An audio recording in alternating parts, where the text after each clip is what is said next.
This is it. We are in game 2 of this matchup. And what a game 1 to start this one out. I gotta say, I am absolutely floored by how well both these teams played. And not only that, but it was such an incredible game. If you were there and you saw it, you'd know exactly what I'm talking about. If you weren't there, well, just be warned. These two teams put up a hell of a fight. And I mentioned it out in the 5 seconds. Before the first game. They both finished pretty well in their groups. Of course, you had to actually move on to the playoffs. But they never gave up. They started out strong. They farmed as well as they could. It was a classic anti-mage early mid-game with the other team striving to get their hard carry farm for the late game. And that's exactly what happened. So just an amazing, amazing matchup. Go back and watch it if you missed it, because it was incredible. I'll be trying to get the VODs up after this after today. I think I've got another series to do immediately after this one, so I probably won't be as quick as I can. But Dyer's pick. With that said, all that aside, I think we're ready to go on into this new game. We're seeing a couple bits of the draft coming out, so it's going to be, of course, Sad Voids versus Don't Dive again. And this is game 2 of a best-of-3 series. And, of course, I'm Chicago Ted, casting for you guys at TedCast on Twitter, because you know I gotta hype myself. It's a dog-eat-dog world out there. And if you do hear me kind of go a little pause every now and then, it's because I'm sipping my tea, because I think I am literally dead after that last one. So see, like that. That's what you gotta. That's what's probably gonna happen every now and then. So, Phoenix makes its way through the first round of bans. Earthshaker will be picked up soon enough as well. And I mean, Phoenix making it through is definitely interesting. I think he got first banned out in the last game, which makes a bit of sense. He's not exactly the kind of hero that you like playing against. He's a very versatile and very powerful hero, but and along those same lines, I wouldn't exactly say that he is a super strong hero. He gets countered by high attack speed. He gets countered by really any sort of ability to sustain in lane and force him out. Like, I know heroes like I've run Queen of Pains against the Phoenix, and he just can't stay in lane versus that. So constant harass, sustain, and a Phoenix does not do well in that lane. And I think that's what Sad Voids have to be careful of, is that their safe lane is going to need to be able to stand up to the Phoenix and say, hey, you may be a big fiery bird, but I'm ready to take you on. And they grab a Skywrath and Earthshaker, and here's why I like that. If they can start out with the Ancient Seal, he can't get away. So they Fisher him. They lock him down on their side. They Ancient Steel him, and then he's dead. 10 seconds that is a big thing here. And if they pick a really aggressive carry too, not only is he dead, but he gives that gold to their carry. So this is what you want to do to deal with the Phoenix. And we'll have to see if they're able to do so effectively, because this is going to force Phoenix to hang back by his tower and not really be too big of an influence, at least in the laning stage. Now, if you let him come back and start to make a bit more of an impact in the game as the game progresses, then you might run into the same troubles as you would if you were to have a good lane, but it'll constantly be mitigated and delayed by your pressure that you put on him earlier on. So again, if they run this one correctly, they should have a decent time, and this may force DDA to start to rethink how they're going to do things a little bit. Rubik will get picked up immediately out. Second pick for Don't Dive again. Decent to pick up the Earthshaker's Fisher, having no cast point on that. It makes it a great stun. Also, the Ancient Steel to steal that one is really, really beneficial for your team. And it kind of forces Sad Voids to really think about what they're going to pick up from this point on that could potentially be given to the Rubik to make their lives difficult. So Dyer's ban. They're going to have to keep a very, very heavy eye on that one. Broodmother will get banned out. TA and Bloodseeker being taken away. With TA getting taken out, I mean, it kind of makes you realize that, well, they're scared that their Skywrath Mage is going to get taken away. But I mean, what 5 kind of mid seconds. are they trying to run that TA would dominate? I think TA beats Invoker, Shadow Reserve Fiends. These are time. both heroes, two heroes that they could be deciding to go for in this mid lane. That banning that TA out would make sense. In fact, Shadow Fiend does make a lot of sense here. They've got this guy in the Earthshaker to kind of facilitate and move team fights around for him. The slows from the Skywrath Mage, the stun from the Earthshaker, definitely helping him out. They also have the Ancient Seal, which increases his magical damage, so it could be the pickup that they were going for here. And don't dive again. They're going to go ahead and get rid of the Lion. That doesn't Dyer's exactly make pick. too much sense to me because both supports are kind of revealed from Sad Voids, unless they want to go for a Core Shaker, which by and large is not the worst option for them, but doesn't exactly scream good strategy to me. Although Lion could be a core Lion too. Again, along those same 10 exact seconds to lines. go. But looking at these, the 5 next couple of seconds. picks, though, I 5 mean, seconds. this will reveal a lot about what both teams are deciding to do. We should see our second support from Reserve Don't Dive time. again get revealed here. Possibly an Ancient Apparition coming out from them goes very, very well with the Phoenix. Witch Doctor's still in the pool if they want to run it that direction. So both those supports, very viable, very popular nowadays. And definitely very potent across the map. 10 seconds So to go. they're going to go with the Spirit Breaker instead. That's Radiant's pick. an interesting pick, probably more along the roaming lines. Of course, we still don't know exactly where this Phoenix is going to go, but we had a decent idea that he was going to go off lane. Then we saw that Sad Voids picked a great lineup to go against that. So now maybe they're starting to rethink what they want to do here. And I mean, that's a good train 10 of thought to be seconds to doing 10 seconds because of to the fact go. that you don't want your Phoenix, which you're relying on having a seconds. major impact, to get shut down that much. But again, I'm harping on past thoughts, so we'll move Reserve on from there. time. Spirit Breaker in and of himself is a great hero against the Skywrath Mage, mostly because Dyer's if you pick. target him, you find him alone, he's dead. 100% dead. Even if you silence him, Skywrath has no way to cancel the charge coming into him. So it's going to be pretty difficult for him. But Slark coming into the field, that's Someone's having slightly better technical difficulties. for Sad Voids. It's a carry that's very difficult to bring down. Even Spear Breaker will have a lot of trouble. They don't exactly 10 have a seconds silence, to although go. can be stolen. It could get purged off if the 5 Slark seconds. has a good presence of mind. And Don't Dive Radiant's again. They're going to pick. go Night Stalker as well. 3 typical offlane heroes being picked up, all in the same lineup. That leads me to believe that this is going to be a support Spirit Breaker, possibly throwing the Night Stalker in the offlane with the Phoenix mid. Or, swap those two heroes, Phoenix offlane, Night Stalker mid. Either way, this is a very interesting lineup 10 coming out seconds from to Don't go. Dive again. Very mid-game oriented, but they have room for a carry. 5 seconds. They have room for that physical damage follow-up. Could be the Morphling that they just Reserve got time. taken out by.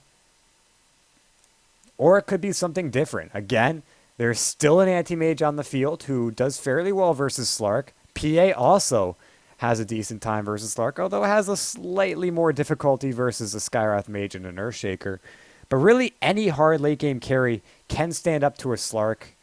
Of course, only for a couple of right clicks. You let it go on too long, the Slark's going to be godlike, and, well, you just straight up lose. So, things to keep their eyes on, but Sad Voids, what do they pick up here? Now, they have their 2 supports, and I put that in quotes because, again, it could still be a core, but with a Slark pickup leads me to believe that this is their tri-lane. And they're going to grab themselves a Windranger for the mid, and I really like this pickup for multiple Someone's reasons. dropped One, out like a kid in school. it does very well versus the physical damage that Night Stalker and Spirit Breaker can output.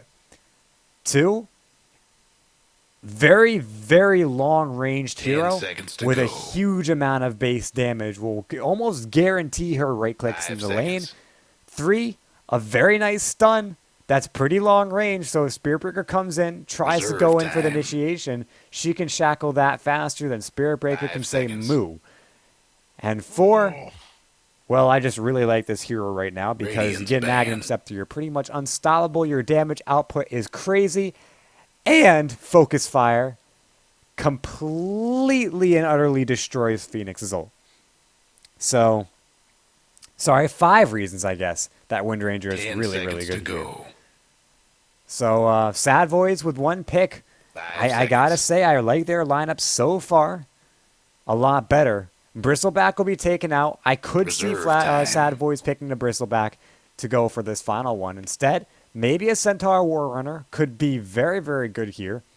As far as offlaners go, is Clock still in the field? Yes, he is. So they may go for the Clockwork as a sort of long-range stop to that Spirit Breaker's charge. Hell, even a Pudge could work out very good here, because catching any of these guys out of position, they're 4 heroes that are very strong in groups, but you grab one of them, you burst them down, and all of a Dyer's sudden pick. there's a massive gaping hole in their strategy. So, I don't know. We'll have to see where they go from here. 5th pick, up, don't dive again. They could either go for the hard physical damage follow-up, maybe something like a Luna for some range damage, a Drow or a Sniper, because I'm not quite sure they want to go for a melee carry. If they do, a Lifestealer is pretty Anti-mage. viable, but they're going to go for an Anti-Mage. Radiant's pick. As was in the last game, as shall be here. And a very interesting pickup. I mean, I mentioned he's good versus a Slark. And Skyrath typically builds up his mana pool, doesn't quite go for that Lincoln Sphere, so this pick could be very strong here. Again, I'm kind of sad I didn't see the Luna, mostly because I like I like Luna as a hero again. 10 I used to seconds play her to all the go. time back when she was like tier 1 meta, but I guess we 5 can't seconds. say the same thing about her nowadays. But with Anti-Mage, Sad Voids, maybe they go for the Reserve Morphling time. and we see an exact repeat of the last game, except with 4 different supporting casts. Morphling would be hard here. Now 10 seconds I to think go. if they don't go for an offlaner here, I'd be pretty surprised. So they're going to go for a Darkseer. There's their offlaner, that kind of Dyer's tanky pick. guy that they want. Vacuum will cancel the charge, so they've got that going for them, which is very nice. And well, all 5 of them get picked up. We're ready to go in. This is our draft for Game 2. DDA, they win Game 1. We'll see if Sad Voids can go ahead and take this one to a Game 3, or if DDA just clean 2-0 swipe Sad Voids. Now, the cool thing, or the interesting to note about that, DDA was the open qualifier team here. They came in from the open qualifiers. That means that even though they weren't invited, they're looking really, really strong. So, with that said and done, we're ready to go into the game, DDA. 10 We're seconds to go. 10 praising seconds them. to They're go. taking a long time to get on their heroes, delaying this 5 one just a seconds. little bit, but we don't care. We love them anyway.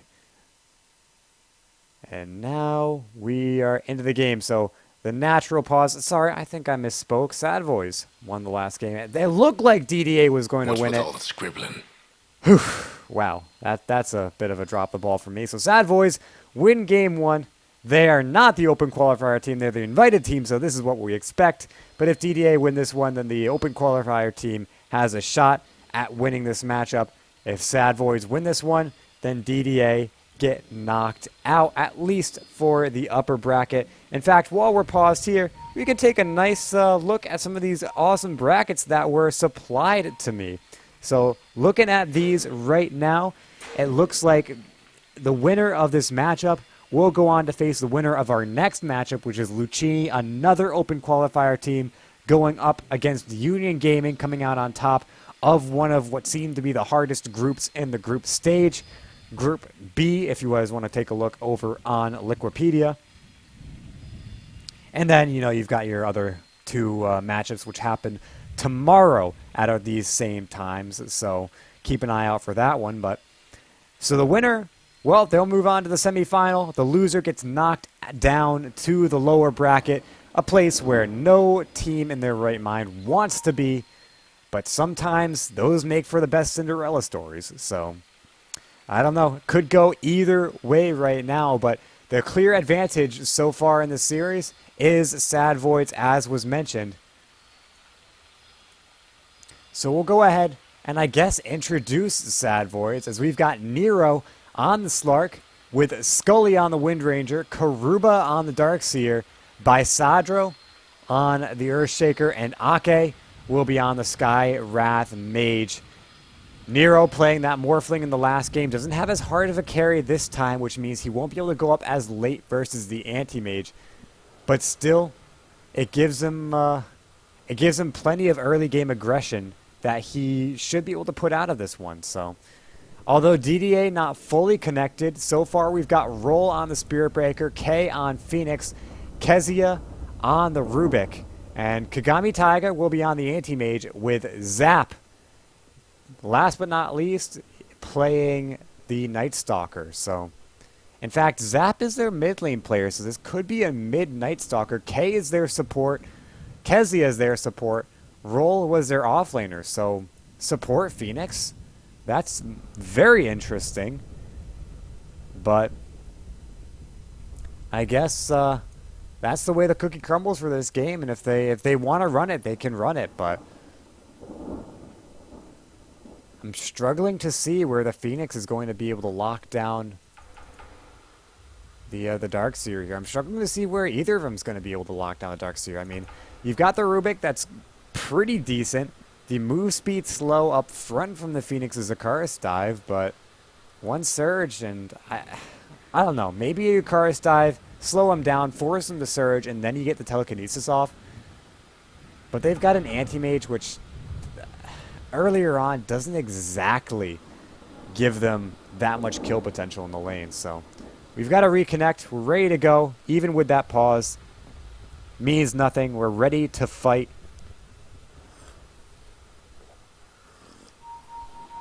Got to get a couple more swigs of that tea in just to be sure that I'm ready to go into this game. Again, if you were watching this entire time, we're here for the last game. That was a hell of a matchup. I do recommend going back and checking it out. Once I put those VODs up, I'll try to get those up later today.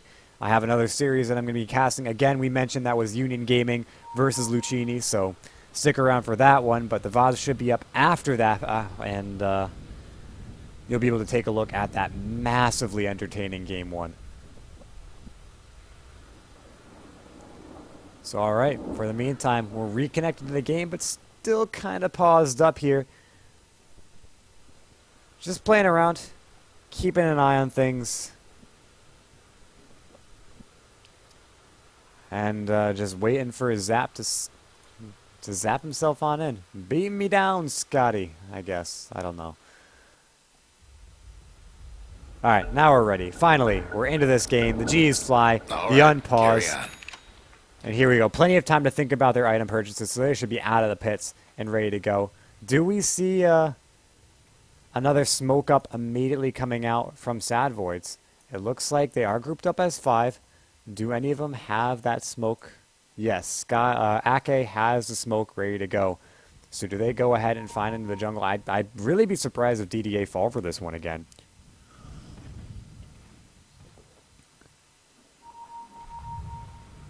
So they'll make their way up and through. There's the smoke. They want to get aggressive.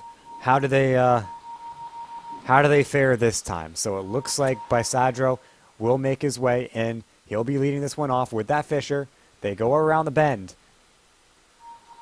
And they actually might catch him out exactly where they want to up here on this high ground. If they can find Zap and Taiga, 2 kills would make this worth it. 1, not so much. But they're rounding about the time where it's going to take them a long time to get back to their lanes. So they've got to do something really, really quickly. Okay, so they find him. They're going to go ahead. Maybe Zap's their target. And Nero is up front. They see him. The shackle doesn't connect, but the leash does. And they're trying to get as much damage as possible. The Fisher already flew out. They don't have that much follow-up. They're going to get nothing for this one. The top rune, and that's it. Karuba just going in, punching a Kagami Taiga. The game is on. And that's about it. That's all that they can do with that one. So that smoke spent for 1 rune. Now they got to walk back to their lanes, and all of a sudden, doesn't seem quite worth it for them. Although, that walk, not too bad. Nero will get there just in time, so not as bad as it could have been. The Observer Ward being dropped, though. I think it's just outside the spawn box. Yeah, he may have just missed us. We'll keep an eye on this creep camp. And yeah, just outside the spawn box, so that creep camp will not get blocked up. Nero hanging in close for this one, but it's going to be dual lanes. Okay, this makes a little bit more sense. The tri-lane, though, from Ake and Adro, or Bisadro, are looking pretty strong, and they still will be able to zone out K fairly effectively, but there's a Spirit Breaker in the mix, which makes it a little bit harder. Meanwhile, though, Scully going toe-to-toe with Zap and doing a very good job at it. Trading hits is not something that Windrainer has too much trouble with, and the Shackle lands, but it doesn't really do too much here. Zap, though, taking a lot of harass is going to be the death of him eventually. Just little wooden pellets on the too soon-to-be fire here, as a first blood in this mid lane could be a huge, huge plus to this Windranger. Scully obviously playing a very, very potent mid in the last game, looking to replicate that success here in this game, and looks like he's doing so. 5-1 to Night Stalkers, 4-0, only being barely ahead on the last hits, but the denies. Okay, I guess he's 1 up. Doesn't make that much of a difference. But Anti-Mage Kagami Taiga proving to play a very potent Anti-Mage in the last game. 8-4 right now is his creep score. And not slowing down at all. He is 1v1 with a support rotating in and out every now and then, which this is huge. These kind of lanes favor Anti-Mage so much. And K actually could be in a lot of trouble. Icarus dies out. No Ancient Seal to stop that from happening. So no First Blood happening in that bottom rune. But Kezia is just going toe-to-toe with Karuba and giving so much free space for this Anti-Mage to farm. This is a disaster for Sad Voids if they don't do anything to slow him down. So take notes. Anyone who wants to learn how to play Anti-Mage, these are the kind of games that you want to watch. Even though contested lanes do help out to watch and learn from, if you don't know how to farm versus a safe lane, then that's a real problem. And Kagami showing he knows exactly what he's doing right now. 16-8, 2.5 minutes, looking very strong. Meanwhile, taking a look back to Scully versus Zap. Oh no, this is getting within power shot territory for him, but so far, not quite hitting that threshold just yet. Kezia trying to stack up some camps, but it will get blocked by Karuba. Some good heads-up play from him. Being a nuisance is all that he can do right now. Don't exactly have the power to kill him, but they don't care. Again, this is just farming up the Anti-Mage time. Nero, in the meantime, though, is having a lot of harass. He's got no way out of this. Slark, not a very strong laner until he hits that level 6. He just gets harassed so hard, getting hit by these fire spirits. He's taking a little bit of essence shift, but that's all you can say from this one. And Kagami goes straight on in. They've got the lift up. Karuba, he doesn't have another surge for a little bit, but Kagami wants to get back to that creep wave, wants to secure his farm back up. Potentially only missing 1 or 2 CS from that one, so not too bad for him. Drains the mana of Darkseer here. And Karuba, does he have any? He doesn't even have his Soul Ring completed yet. Is able to get one more Ion Shell out, though. TP rotations in. They want some kills down here. Ake looking for something. Nero gets lifted up. Kezia with the rotation. Spot on. Keeping K alive and kicking. And this pressure that they're putting on Slark is absolutely incredible. This is exactly what they need to be doing. And right now, I think in terms of the laning stage, it's quickly becoming the Kagami versus Scully lane right now. And that's kind of how it felt last game, except they put a lot more pressure on the Anti-Mage. This time, it's just not there. A blink up, draining the mana from Karuba. Again, exactly what this Anti-Mage wants to be doing. And the wave is pulled. Oh no, Kagami's going to get every single one of these. And this is exactly what you do not want to do. Okay, maybe he missed a small wild thing, but that's not too much. If he gets this big one, it's oh no, Kagami. The little things that you just gotta say, oh, could have been so much better. regardless, he's got his Ring of Health ready to go, so not too bad, but the little things, the little defeats that you kind of suffer. Dyer's mid tower could use a little help. And on top of that, it looks like he kind of missed a whole half a wave down here into the Tier 1 tower, so that could be a little bit of a problem for him, slowing him down just slightly. But again, every minute that Battle Fury is delayed is an exponential effect on the rest of his items. Looking back to Scully, he's farming up very Radiant's well. bottom tower ain't a pretty Could be sight right now. It could be the phase boots coming out for him next, which would give him a huge amount of damage, but Bysadro could be in a little bit of trouble here. Roll, looking for the charge. They've got the Icarus dive, but who does it catch? Doesn't really catch anyone. Now Kezia's in a little bit of trouble. Who's really in trouble, though? The Fisher comes out and catches 3. Ake might be able to get a return kill here. No, he's going to try to deny the creeps. Can he even get the deny? No, Kezia might die. No, he grabs first blood. Nero could be the second kill here. He goes ahead. Dark Pack's off, finds a kill onto Kezia. Can he get away? 1 second for Dark Pack, 5 for the leap. Doesn't even need the leap. He's away. Maybe he turns on Roll with the Dark Pack. With the leap, he finds a double. And that is exactly how they wanted that engagement to go. Well played from Nero here. Meanwhile, Kagami and Scully still just farming up. And this is a phase boots completed onto Scully. So looking pretty decent on his farm right now, hitting for a pretty decent amount. And a 3rd kill? Nero grabbing a killing spree. He's 3-0 right now. But what's this? The charge. Will Nero go down? If he preemptively pops Dark Pact, he does not. 1 bash is all they need. He does have Shadow Dance, but it might not be enough. No, it is. He backs himself away and gets himself out. 3 kills and protects himself for long enough.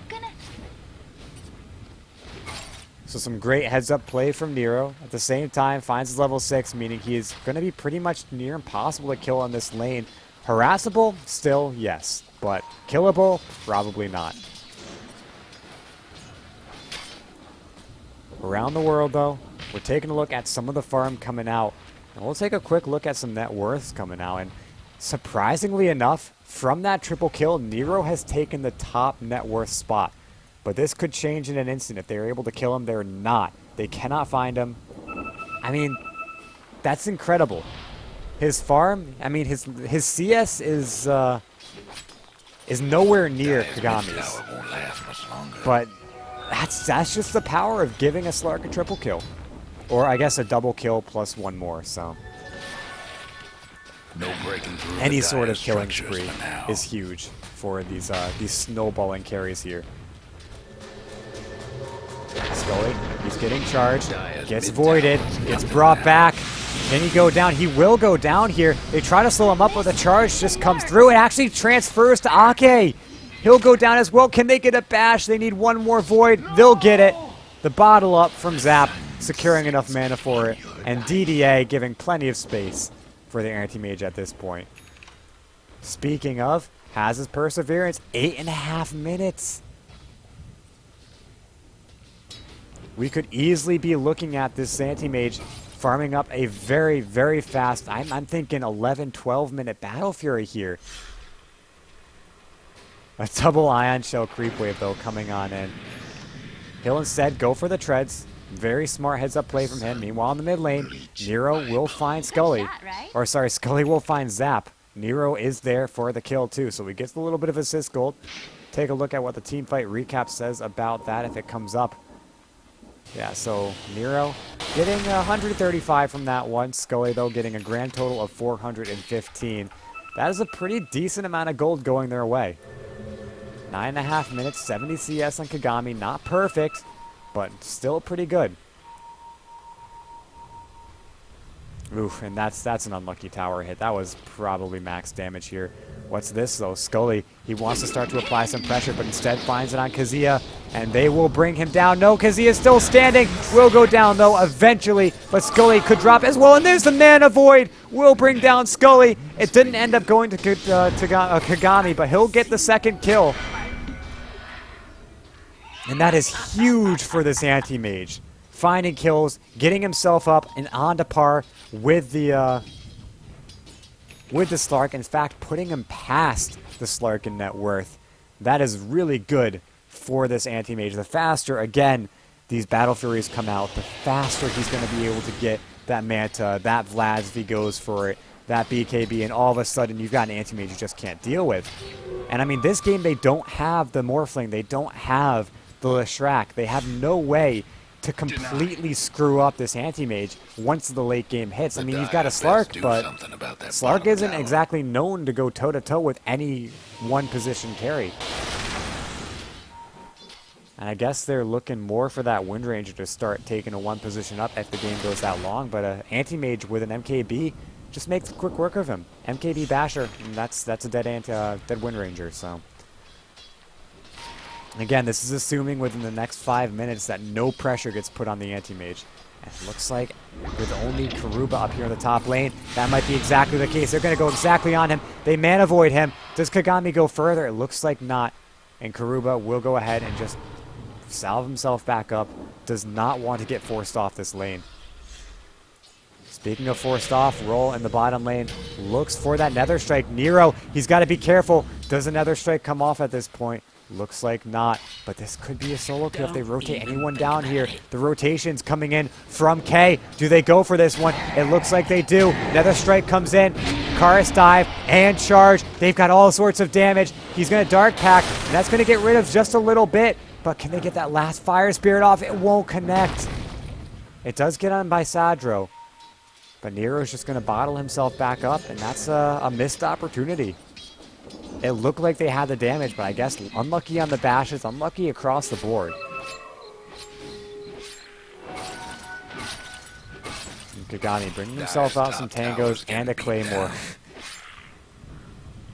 That regen from the Perseverance is good, but I mean, is it good enough when you're dealing with two Ion Shells? Are these max level Ion Shells too? Yeah, max level Ion Shells. They make quick work of your HP pool if you don't respect them like you need to, so.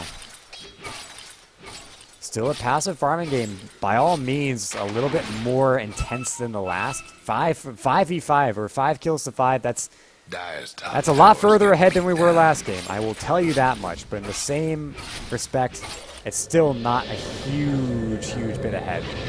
Dire's top tower. And they go ahead. They go for a dive on the bottom lane, but don't dive again. They're kind of living up to their name. They back themselves off the lead for the time being. A Knight will come out, but Zap won't be able to live too far through it. He's leashed up under the tier 1 tower. One more strike comes in, but the Fisher brings him down. Finally, the Karis dive comes out after the Supernova. Is the damage over time enough? Karuba is still alive, and now the turnaround. Ake, he wants more. Looks for the concussive. Will find, does have vision on Akezia, but doesn't pop it. Now he does. Not able to find too much off the back of it, though. Looking with a couple in Ancient Seal. Nero goes straight on in. They've got the power shot. He's diving pretty low. He goes down. You must take your magic. Kind of sitting right here for an awful long time, don't you think? Meanwhile, though, Kagami, Top tower's in bad shape. this tower goes down. That's the battle fury completed. Like this. Guess what's happening? Does anyone have a TP to stop him here? It looks like they've got two, Ake and Karuba. One on cooldown, two on cooldown. He should be able to clean up this tower. No, 4 seconds. He won't be able to do so. But that is the Battle Fury and one more creep. And there we go. 14 minutes on the dot. Battle Fury treads with a poor man's shield. That is a good Battle Fury for him. I think Sad Voids, they're going to be kicking themselves for letting him get that one. He just goes to the jungle, as anti-mages do, and he'll come out 5 minutes from now with a full kit. So I guess we don't have to keep that much of an eye on him right now, but we will switch over to the net worth chart just to be sure we know where his net worth is. That Battle Fury is completed. He's been up to this point keeping par with Nero, but I mean, even Death Pact farming won't keep Nero up on par with the anti-mage. You already see he's skyrocketing now ahead. 200 now, 300 in a couple of seconds, 400. Dire's top tower's getting beat down. Oh, man. Okay, on the Radiant's bottom lane. bottom He's got his tower Tranquil seen Boots, better 1,000 days. gold. Might be going for Midas here. Oh, what's up? Roll is going up to the top lane, wants Karuba. He's waiting for that Surge. No, he's just going to pop out with another strike. Surge comes out, but they've got the telekinesis. They're going to give the kill to Kagami, and a pause comes out. What's this? They've got rotations coming up. By Sadro, he's got a Fisher. A teleport coming in from Nero. Who do they find here? Who do they kill? Can they kill anyone? Or will DDA just be able to disengage from this one cleanly and efficiently and not give up any kills? The G's fly. 3, 2, 1. We're into this one. The Fisher comes out. Kezia's trapped. But who's really trapped by Sadro? The Mana Void comes out. Nero immediately cleans up Kezia. And immediately saw Shadow Dance comes out as Nero doesn't want to give any room to this anti-mage. What's this? Scully, he's been crippling feared. He's got that mischance. But Zap's on the run. They've got the charge. Roll's looking to re-engage. Another crippling fear out. No Void yet, though. Kagami is in on this one. And Nero, he doesn't have a Shadow Dance. Can Kagami go in? Can they continue to fight this one? He's got the Shadow Blade, though. If he jumps, he might be in a little bit of trouble. He will not. He backs himself off in due time. But now they go crippling fear. He cannot get himself out of this one. It's a long silence. Nero will go down. Meanwhile, the charge connects onto Ake. The silence aptly coming out. Do they get a bash? They do not. But the right click should be enough. Roll finding that kill.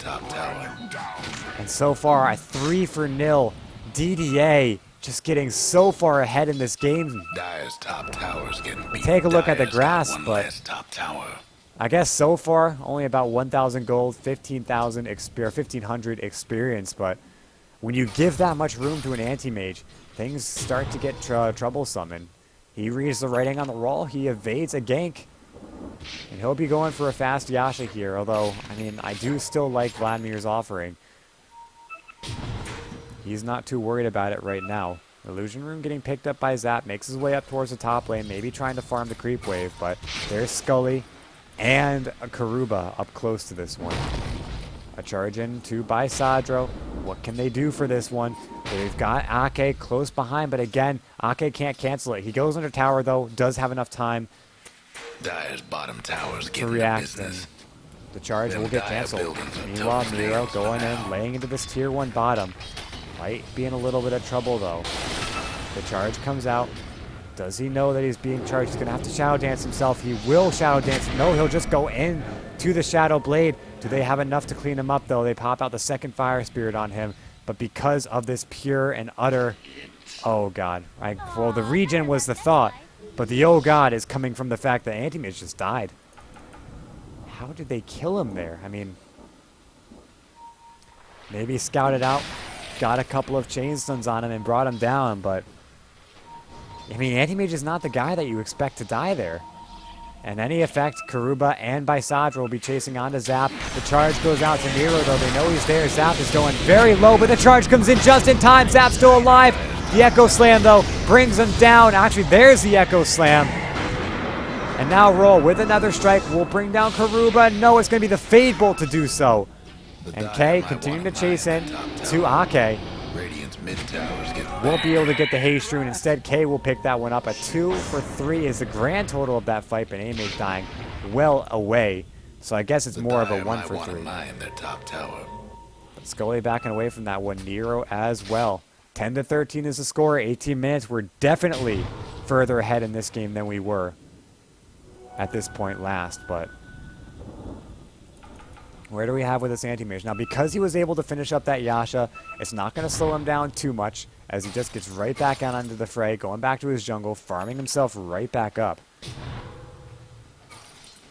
Another charge then, though, and that's Roll going in for Nero. Goes into the Shadow Blade. Probably leads DDA to believe that maybe they've got an Observer Ward, but they've got nothing. That was just heads-up play from Nero.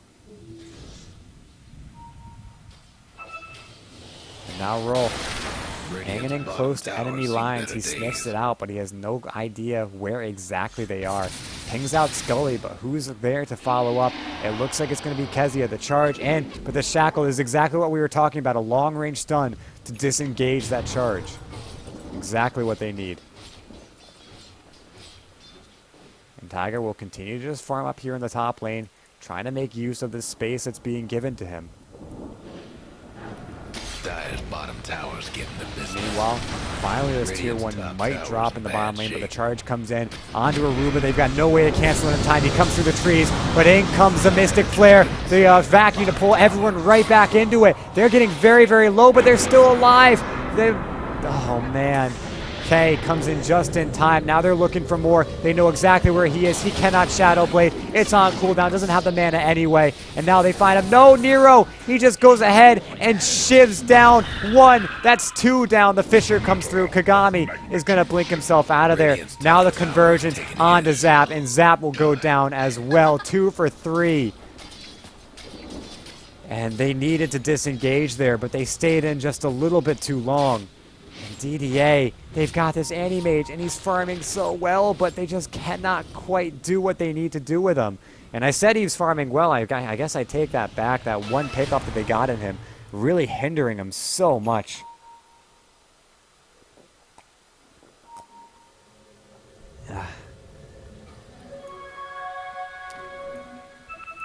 Visadro, he's got that Blink Dagger ready to go. Everyone on Sad Boys, they're fairly farmed. The only one that isn't is Ake. But you see, pound for pound, the net worth, I guess, should just slightly be in favor of the Sad Boys. In fact, we can look at it right now, and just slightly is an understatement. They're 1,500 in favor. The experience still slightly in DDA's, but what's experience right now when you've got all the items in the world? And I guess that's an overstatement, but Windranger Scully, he's going to have that Aghanim Scepter out. 2,000 gold and change before he's got it. And around the world, across the map, they're just going to continue trying to put as much pressure on Kagami as possible, but they're not quite able to lock him down. They don't know where he is. Ake is smoked up. Had an idea, went through the jungle, but wasn't able to find anyone. Now the ward's spotting him out. This Observer Ward, this very aggressive Observer Ward. They know exactly who's there, but the Gatekeepers, Kezia is keeping an eye on things. No Shackle, nothing quite yet. The charge comes in, though. There's going to be a Mystic Flare. Zap's going to go down, but at what cost? Scully will drop, and now the charge gets transferred to Ake, and he'll go down as well. Nero, he wants to try to turn this one around, and can he? Look at the damage on Kezia. He'll go down here just barely. Well, okay, not just barely. He gets completely cleaned up. And Karuba finding Darkseer somehow, somewhere. Oh no, never mind. Dire's mid tower won't Finding last the much longer. Rubik, and that was that kill that just happened. So, whoopee. 2 for 2 right now. We'll take a look at the recap real quickly, and it shows that, I mean, DDA slightly on favor of that one, just because that Sad Boys had the slight net worth, or the net worth advantage. But it doesn't mean too much right now. Anti-Mage is going to have his Manta style out, 23 minutes, respectable timing. Given the Anti-Mage timing, I guess a little late than you'd like. But farm or fight too early or get picked off in your own jungle and things get a little difficult. And again, this aggressive Observer Ward will spot out his rotation into the medium jungle, but there's no real way for them to do a gauge on it. He's just going to farm quite safely under his own spot of the map. Ake being charged, though. Charge gets canceled. It's too close to the tier 1 tower. Roll doesn't want to give up too much here. Meanwhile, Windranger find the Phoenix. It's got to be a Shackle into a power shot, into a focus fire. Not much you can do there. Nero with that Silver Edge, looking for some fights, looking for it to shiv someone. I mean, that's a huge amount of damage. 225 out when you break the invis. I mean, you talk about that. Oh, it's 225 damage. It's kind of like a nuke. No, that's applying pretty much 3/4 of a rapier to your first attack. That is huge. And he's going to go ahead, smoke him or Shadow Blade himself up, Silver Edge himself on up. Looking for some fights. If he finds Zap, that could be pretty big, but he's going to be under the tier 2 tower. Meanwhile, Kagami finding a kill, but the real kicker here is what happens in here. Darkness goes down. And now they hit him with a crippling fear. He's silenced up for a very long time. He's not quite able to finish the kill. He'll actually get telekinesis up. He's not silenced anymore. He'll be able to walk away from this one, pops himself in the Shadow Dance, but the charge doesn't get disjointed. They know exactly where he is. They'll continue chasing from this one. And he pops his Dark Pact. They can silence him right now, and they will. He'll go down here. He's got support from Karuba. They've got the vacuum wall. What'll it be able to do? Nero is still alive. He charges himself or leaps himself away. And even with the Supernova, no kills come out of this so far. And even though the Anti-Mage kills the Earthshaker up top lane, Guess what's happening to Dire's bottom tower? Sark, I guess, will find a sort of a kind of consolation kill, killing up the Silver Roll on the Spirit Breaker, but a surprisingly tame fight. No one really dying on either side of it. So 17 to 18, 25 minutes. Again, much more impactful, much more action-packed than it was last game. And Scully looks like he's on the hunt. He pings out. They have the aggressive observer ward. They know Anti-Mage is in the general area. And it looks like they might just wait for him to blink into a position where they can go ahead and shackle and kill him. And they'll go up in the top lane. They see him. He's revealed. Do they have invis? No, his Manta illusion spots him out. He blinks into the trees, and he is out of there. Does he have a TP? He does. But he's holding on to it just in case they power shot spot him and try to cancel it. Or he just blinks back into the wave and farms it. Meanwhile, charge in onto Karuba. What can they do with this one? He's going to go and cancel it immediately, but he canceled in the low ground. This is trouble. He's got popped himself up into the Shadow Amulet. He's caught in one spot, but he's underneath the Sentry Ward. Oh no, he gets pulled right back. He's going to go down. Nero goes for the last hit onto him. And equalizing up the score. But that is quite the kill for them, canceling his charge just a bit too late.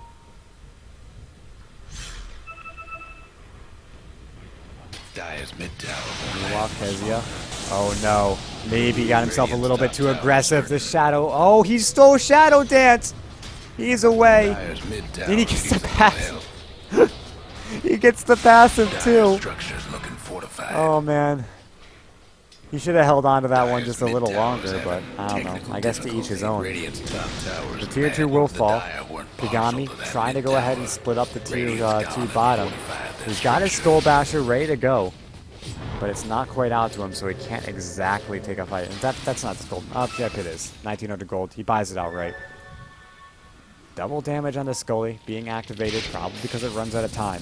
But he's going to push out this bottom lane in due time. Meanwhile, a charge comes out. Karuba again. This time, I'm not quite sure it's going to get canceled. He doesn't have much of an idea of what's going on. He's silent, so he can't cancel it as well. And now, they're just going to go in. Nether Strike, everything but the Echo Slam. Karuba's still alive. He'll still go down, but the time that he's left alive, oh no, by Sadro. He'll go down. The regen, not a lot. This is only a level 1 Sun Ray here. He'll pop himself up into the egg.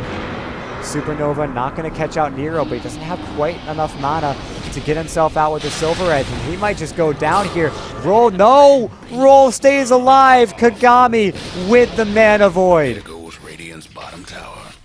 Should have been obvious when I said he's got no mana left. But Kagami taking a huge fight, putting his foot down, and saying, I am the Anti-Mage. All magic shall be forgotten. Scully with the shackle, not landing onto a tree. Kay was close by anyway. And this is the wind run being popped, so it doesn't have it anymore. He is vulnerable to some right clicks, but Gami just goes right back to farming 2,200 gold right now. He goes in for the Roshan, but he doesn't have any lifesteal. He can't quite solo it. With Kezia and Kay, though, close by, he should be able to get this one. Got his room, dropping his CP for it, and comes Zap. Any of them, I think a Vlad would be a very, very worthwhile pickup, if not on the Anti-Mage. Put it on, like, put it on Zap. He will have his Aghanim Scepter up after this Roshan kill, plus a couple of creep camps. He'll have that ready to go. Meanwhile, Roll, with an Invis, walks over a dead Sentry Ward. Radiant structures must have been. And this is Nero goes in, cleans up one. What can he do for else? It looks like they're just going to disengage. vacuum in to try to pull Zap underneath anything, but they don't have much vision for him. Meanwhile, Kagami, oh no, they've got the shackle! They don't have anything to stun him outside of the Aegis. Oh, no, they're going to go ahead and try to spam out that silence. They got it. He mantas, but it's not going to mean anything. He goes down twice. And the shackles. A+ from Scully Radiant's here. top tower's in bad shape. And last game, they dragged it on to 80 minutes. This game, is it over already? Kazuya, he'll go down. Buys back into the game. Kagami might have to buy back as well. Taking hits. This is an Aghanim Scepter completed, so 5 seconds. He's got to focus fire again. Will power shot down the wave. In comes the charge from Roll. But he just dies too damn fast. Echo Slam. But what's this? A Mana Void hitting on everyone. They're so damn low. The Supernova double kill. Kagami dives in, looks for Nero, isn't able to find it. But he will probably find Sadro. In fact, it's going to be the Void to bring him down. And although Nero survives, that's a 3-0. And what a throw that is. 1,700 gold is the total swung in that fight alone. And by and large, not the biggest throw, but still not something that you want to say that you've done every day.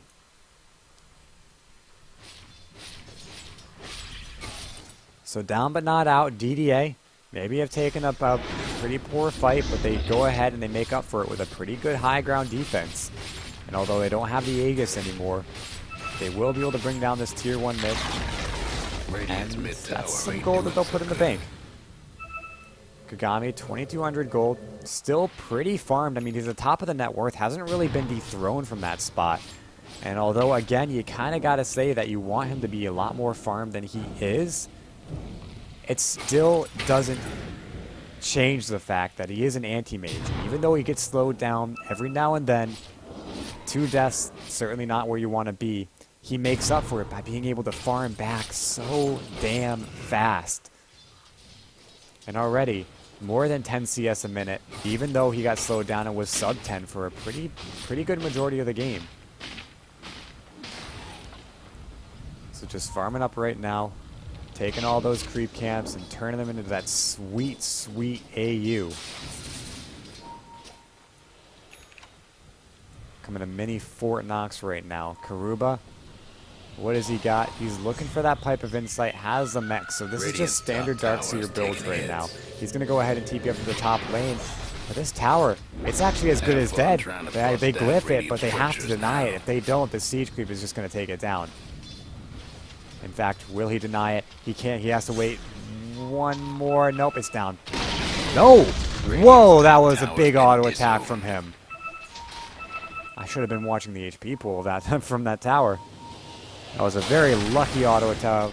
Lucky roll on his damage, I guess. Roll is in. Speaking of rolls, looking for Nero. Not walking over any sentry wards. They have no idea he's there, at least not yet. But then they go in. Out goes out. He's just going to go ahead with the Icarus dive, but he gets shackled back behind the lines. A darkness flies out, but a silence. What are they going to do? Kagami immediately brings down Ake. Now looking for Scully. He's got the Basher. Bashes up. Scully's down. And Kagami Taiga with a double kill. No buyback on either. And looks for more by Sadro. Looking pretty weak. He'll go down. Does have buyback. But where's Nero in all this? It looks like he's just gone. Radiant's mid tower. He's out of the needs a fight. hand. Back to his base. Regenerating himself back up. But now he's got to defend without his Skywrath and without his Windranger. Radiant's mid That's tower's granted in they do trouble. try to break the high ground, but looks like they will. Kagami Radiant's mid tower's showing no coming fear. apart. Meanwhile, Dive crippling bottom fear tower's out onto handling Karuba. business. Actually, that was a void. The crippling fear was not on the Nero. And the buyback gets spent on the Earthshaker. That's exactly what they Dive wanted has to do. They something backed about themselves that off. bottom tower. A charge up on the top lane for the disengage on roll. Everyone else just kind of walking away, teeping away, doing whatever they need to do to secure their escape. 24-27 for 34 minutes into this game. And that's the Scotty finished up by Nero. Also a double damage rune. Oh, God. This is a Slark that you do not want to be toe-to-toe with every day. Pops a DD, goes out into the Spirit, or the Silver Edge. And he'll make his way towards the mid lane. Kagami, not quite the target he wants to go for. In fact, no one really the target he wants to go for. Silver Edge, 10 seconds before we can try for another one.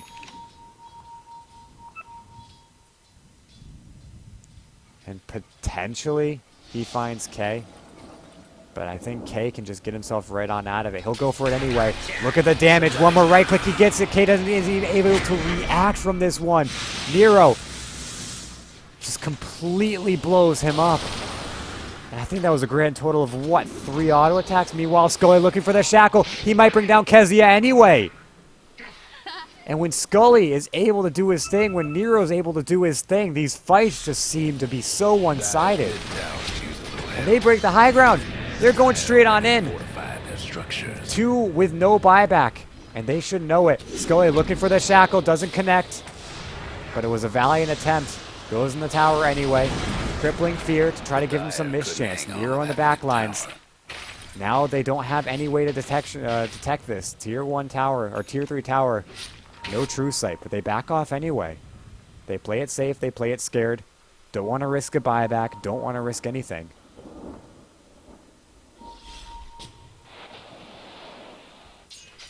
This is just a game of playing it safe. I gotta applaud these two teams. I just gotta say it right now.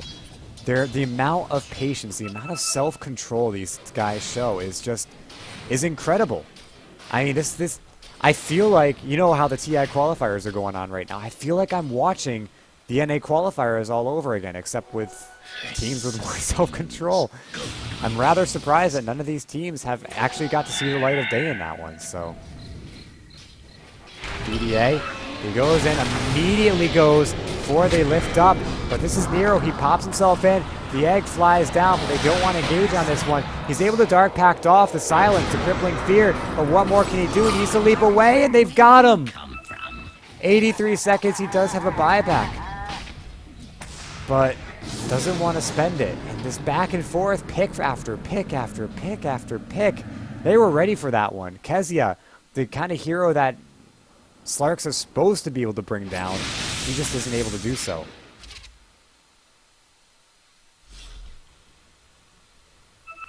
So now another high ground attempt here from the side of Sad Boys. They're going to go for it. Again, Nero doesn't want to have to buy back here. And oh no, the vacuum on the wrong side of the Fisher, but he is able to blink himself right away. Now with the Sun Ray, getting him right back up to a decent HP pool. The Shackle connects, but the Crippling Fear and the Void giving him that mischance. Now they're going to go out with the Ancient Seal. He can't blink away. He's going to go down 108 seconds. He bought back in the last fight? Probably not, because it's off cooldown, but Zap the Shackle does connect. And Scully, just MVP of this fight right now, fighting so hard each and every fight. And yeah, Nero ended up actually spending his buyback for this one. So they're going to go in for another high ground attempt. This time, though, both heroes dead have buyback. So this could be trouble. Do we have... No, Echo Slam is down. Wall of Replica is down. Mystic Flare, not enough mana. Double buyback, immediately disengaged, but will it be enough? Scully, he's looking for the Shackle, but immediately gets Yules. What can he find? He wants to find it on Kagami, gets it on the wrong illusion, or gets it on an illusion. Every illusion's wrong for him. No one's dead so far except for K. Now they're trying to back themselves off. Nero, he ends up getting the leap stolen from him, and Sadro, Sadro is gone. Karuba, looking for a vacuum, doesn't catch anyone, that completely airballs it. And now Kagami is just going toe-to-toe with him. He doesn't have enough mana for another surge. He's got the mana boots. Roll's going on this one. The Shackle onto Kagami. Will get away from this one. Is he able to get away from this one? Scully turning right on the Zap. There is a mischance. He doesn't have an MKB, but it doesn't really matter. Picking his fights correctly, he brings him down. And that's 2 down without buyback. Nero just up on the high ground. Is that a gem, or they have a Sentry Ward in the vicinity? Whatever it is, he brought down 2 wards for nothing. How did he bring those wards down?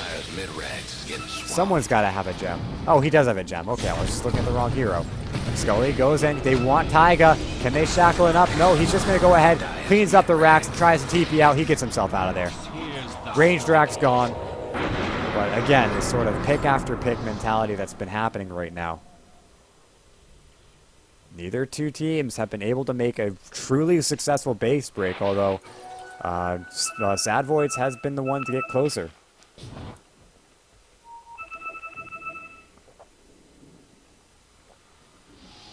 And Roshan's back up as I spill my tea. Great. No harm, no foul done to any of the sensitive electronics, though. Roll getting brought down by Nero's right clicks. By Roche Pit, no less. That's 3 down. Where are all these kills just happening? Back and forth, pick after pick. I think I mentioned it earlier. Went on the recursive pick after pick loop. And they're just going to go for Roche. Nero, he has a spot for it. Probably going to give up that gem. No, goes for the bottle. He thinks the gem is too important. Zap with the darkness. Has the Aghanims, has full vision of what's going on. We can actually take a look. Yep, absolute vision from this one. And the radiant done the deed. I mean, look at that. Map hack vision from Zap here. All he needs is a gem.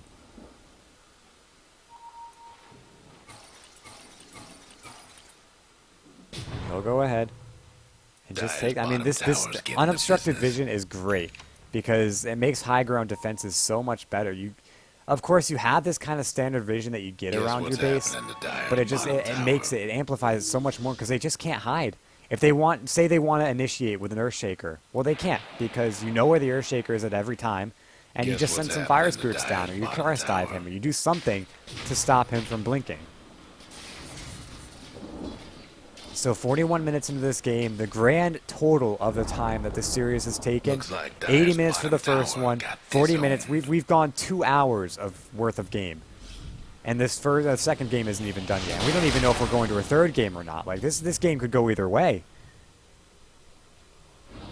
Dire's top tower's getting beat down. So Dire's lost the top tower. they push out tier 2 top, and now they're going to go ahead and try to break the base in a different lane this time. I don't know if I agree with this, but maybe just put some... Actually, yeah. No, they get some chip damage on another lane. They know they can't bring down any tower or any barracks in his own. And now with the... oh, hold on. Kagami, he's going in for this one. But they've got the Echo Slam. Roll just getting brought down. Scully with a Shackle Shot onto Zap. They'll bring him down as well. 3 down, no buyback. A buyback actually comes out from Roll, so that's 4 down. And this could be a good game. They call it. It's over. Just like that. Sad Boys. They go in, they extend their claws, and they rip it right out. GG, well played. Sad Boys will advance, and DDA, they showed heart, they showed soul, but they will be forced down to the lower bracket. Guys, this has been Chicago Ted casting for you. Taking a look at the timing, it looks like we're very close to when the second series will be happening. So stay tuned. We'll have more Dota coming up next. But for now, well, that's it for this series. Thank you so much for watching. And again, Chicago Ted at TedCast. Stick around.